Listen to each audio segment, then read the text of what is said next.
Good morning students. इससे पहले हम लोग सिंथेसिस जो है टॉपिक के अंतर्गत, इससे पहले हम लोगों ने सिंपल सेंटेंस को दो या दो से अधिक सिंपल सेंटेंस को मिला करके सिंपल सेंटेंस बनाना, उसके बाद दो या दो से अधिक सिंपल सेंटेंस को मिला करके कंपाउंड सेंटेंस बनाना, और उसके बाद दो या दो से अधिक सिंपल सेंटेंस को मिलाकर कॉम्प्लेक्स सेंटेंस बनाना, और कॉम्प्लेक्स सेंटेंस में नाउन क्लास का यूज़ कैसे करते हैं और एडजेक्टिव क्लास का यूज़ कैसे करते हैं, ये दोनों कवर किया था। आज के वीडियो लेक्चर में लास्ट जो तीसरी क्लास है एडवर्ब क्लास, ये एडवर्ब क्लास का यूज़ हम लोग कॉम्प्लेक्स सेंटेंस बनाने में कैसे करते हैं इसके बारे में करेंगे। तो एडवर्ब जैसे कि हम लोग पहले क्लास में पढ़ चुके हैं, what is an adverb. Adverb क्या होती है? Adverb qualifies an adjective, a verb और अनदर एडवर्ब। यानी एडवर्ब हमेशा एक क्रिया को या किसी विशेषण को या किसी अन्य क्रिया विशेषण की विशेषता बतलाता है। और जब हम काइंड्स में आप लोगों ने पढ़ा होगा बेसिक क्लासेस में कि एडवर्ब जनरली की उसकी तीन कैटेगरीज हैं, simple adverb, interrogative adverb and relative adverb. लेकिन यहाँ पर इस कॉम्प्लेक्स सेंटेंस फॉर्मेशन में हमें सिंपल एडवर्ब के बारे में ही पढ़ना है कि सिंपल एडवर्ब्स को किस तरह से यूज़ किया जाता है दो या दो से अधिक सिंपल सेंटेंस को मिला करके एक कॉम्प्लेक्स सेंटेंस बनाने में।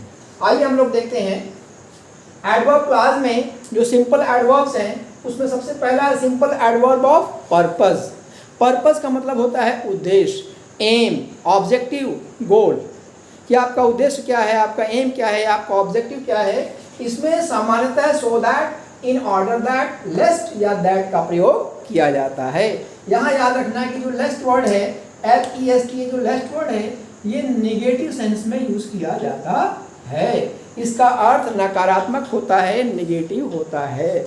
इसका सेंस हिंदी में होगा कहीं ऐसा न हो, ऐसा न हो जाए, इस सेंस में किया जाता है। अब हम इसका एग्जांपल देखेंगे। यहाँ पर जैसे शी वॉक स्लोली, वह धीमे चली। शी मे नॉट फॉल, वह गिर न जाए। यहाँ पर ये सेंटेंस पॉजिटिव है, ये नेगेटिव है।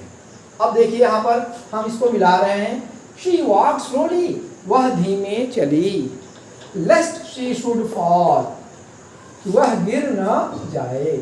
यहाँ पर लेस्ट यूज किया गया है, कहीं ऐसा ना हो कि वह गिर जाए।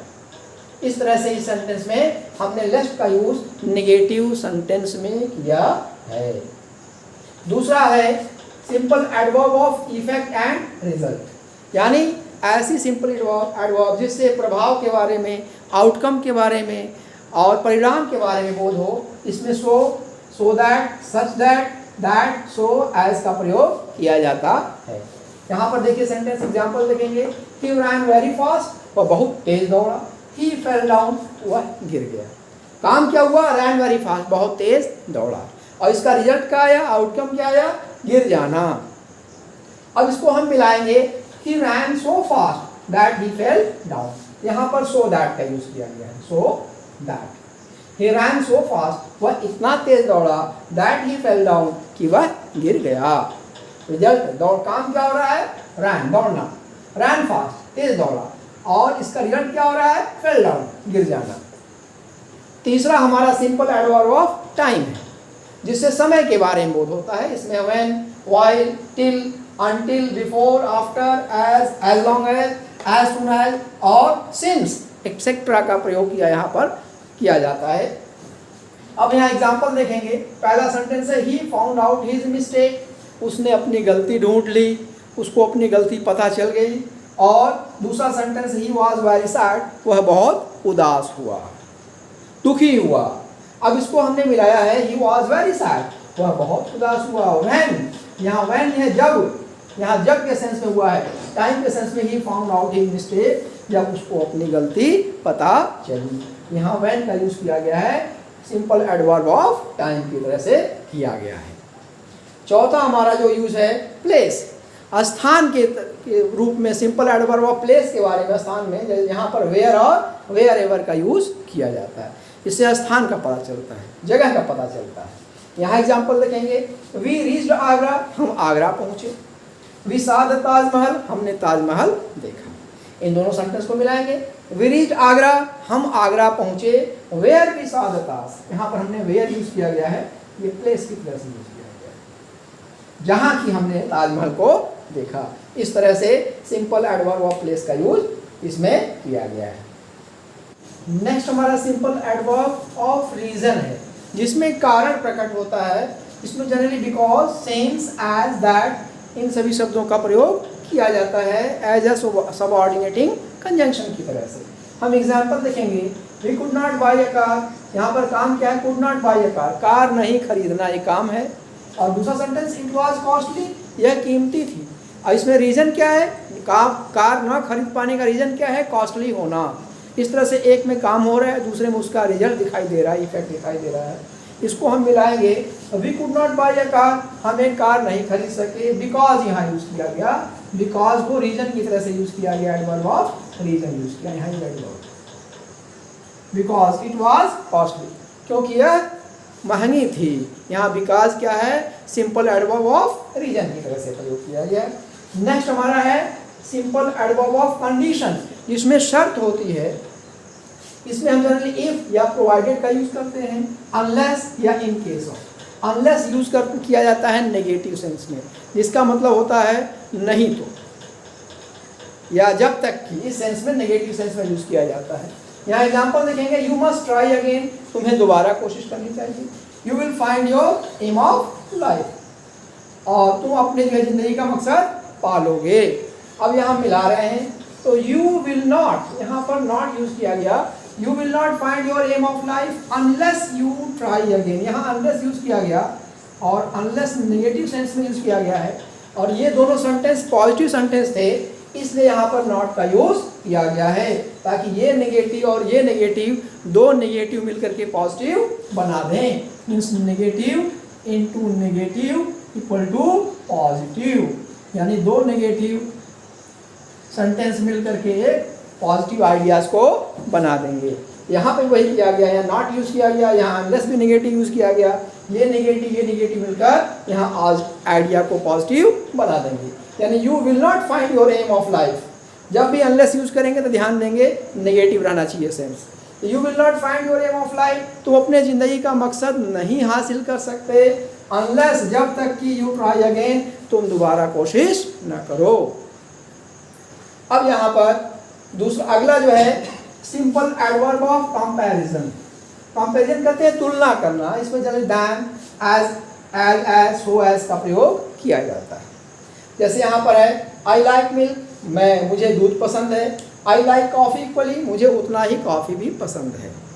अब हमको कहना इस सेंस में, जितना मुझे दूध पसंद है उतना ही मुझे कॉफ़ी पसंद है। इसको मिला के बनाया गया I like coffee as much as,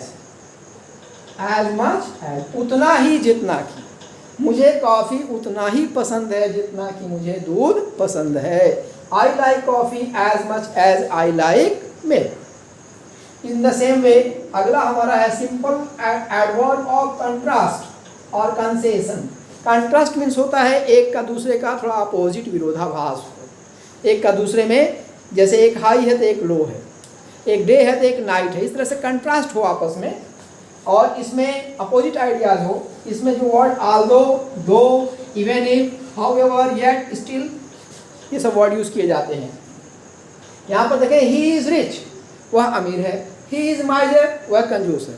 यहाँ दो आइडियाज हैं, एक रिच होना, दूसरा माइजर होना। रिच और माइजर ये दोनों कंट्रास्टिंग आइडियाज हैं, इन दोनों को मिलाना है। मिला के हमने बनाया, सिंथेसिस किया है। आल्दो ही इज रिच, यद्यपि वह अमीर है, येट ही इज पुअर, फिर भी वह, यहाँ पर पुअर की जगह जो है हमने गलती लिख दिया, ही इज माइजर,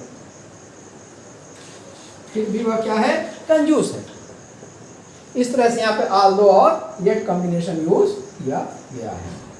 और लास्ट वन है simple adverb of manner. Manner मतलब कि विधि, तरीका, सीक्वेंस बतलाता है किस ढंग से, किस विधि से, किस शैली में कार्य को किया गया है। इसमें as if, as far as, so far as इनका प्रयोग किया जाता है। यहाँ पर जो एज इफ है, एज इफ का प्रयोग किसी सपोजिशन में किया जाता है, किसी कल्पना में, इमेजिनेशन में किया जाता है, और वैसा है नहीं लेकिन वैसा मान लिया जाता है। इस सेंस में एज इफ का प्रयोग किया जाता है। यहाँ पर हम देखेंगे शी स्पोक बोल्डली, वह बहुत ही मतलब कि बेहतरीन अंदाज में, बहुत ही बुद्धिमानी के साथ उसने जो है बात की। और दूसरा, she seem to be a leader, वह लीडर है नहीं, लेकिन उसकी बात से लग रहा था कि वह कोई बहुत बड़ी नेता है, बहुत बड़ी रिप्रेजेंटेटिव है, प्रतिनिधि है, ऐसा लग रहा है। अब इसको हमने मिलाया, शी स्पोक बोल्डली, वह बहुत ही बुद्धिमानी से बोली, एज इफ, ऐसा लग रहा था, ऐसा प्रतीत हो रहा था, ही, शी, और यहाँ यूज किया गया हुआ। यहाँ पर हमको ध्यान देना है, जनरली ही और शी या इट, इनके साथ वाज लगाया जाता है हेल्पिंग ऑफ। यहाँ पर एज इफ शी के साथ वर लगाया गया है। तो यहाँ पर याद रखना है, जब भी कोई इमेजिनेशन हो, जब भी कोई इमेजिनेशन है,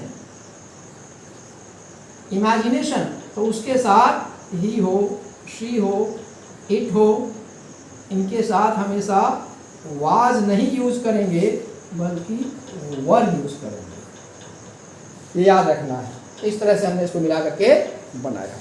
इस तरह से आज के वीडियो लेक्चर में हमने सिंथेसिस जो हेडिंग था वो कंप्लीट हो गया हमारा, और हमने देखा कि किस तरह से दो या दो से अधिक सिंपल सेंटेंस को मिला करके एक सिंपल सेंटेंस बनाना, दो या दो से अधिक सिंपल सेंटेंस को मिलाकर एक कंपाउंड सेंटेंस बनाना, और दो या दो से अधिक सिंपल सेंटेंस को मिलाकर एक कॉम्प्लेक्स सेंटेंस कैसे बनाया जाता है, हमने ये पूरा चैप्टर कंप्लीट कर लिया। अब स्टूडेंट्स, आपसे हमारी रिक्वेस्ट है कि आप अपनी टेक्स्ट बुक की जो एक्सरसाइजेज हैं या जहाँ कहीं भी मिल जाए इंग्लिश ग्रामर में, उसको सॉल्व करें और बार बार 2-3 बार इस पूरे वीडियो लेक्चर को देखें, समझें और रूल्स को याद करें, और तब ये आपके लिए आसान हो जाएगा। मुझे पूरी उम्मीद है कि सिंथेसिस चैप्टर आपको आसानी से समझ में आ जाएगा। But the main thing required is practice. Practice makes a man perfect. आप बार बार अभ्यास करेंगे, बार बार कोशिश करते रहेंगे, तो बार बार बूंद बूंद पत्थर पर भी पानी गिरता है तो पत्थर पर निशान पड़ जाता है, गड्ढा बन जाता है। तो हम तो इंसान हैं, सुप्रीम हैं, द बेस्ट वन हैं, the supreme creation of God हैं। तो हम भी अगर बार बार मेहनत और कोशिश करेंगे तो कठिन से कठिन चीज़ भी हमको आसान लगेगी और आसानी से समझ में आ जाएगा। That's all for today.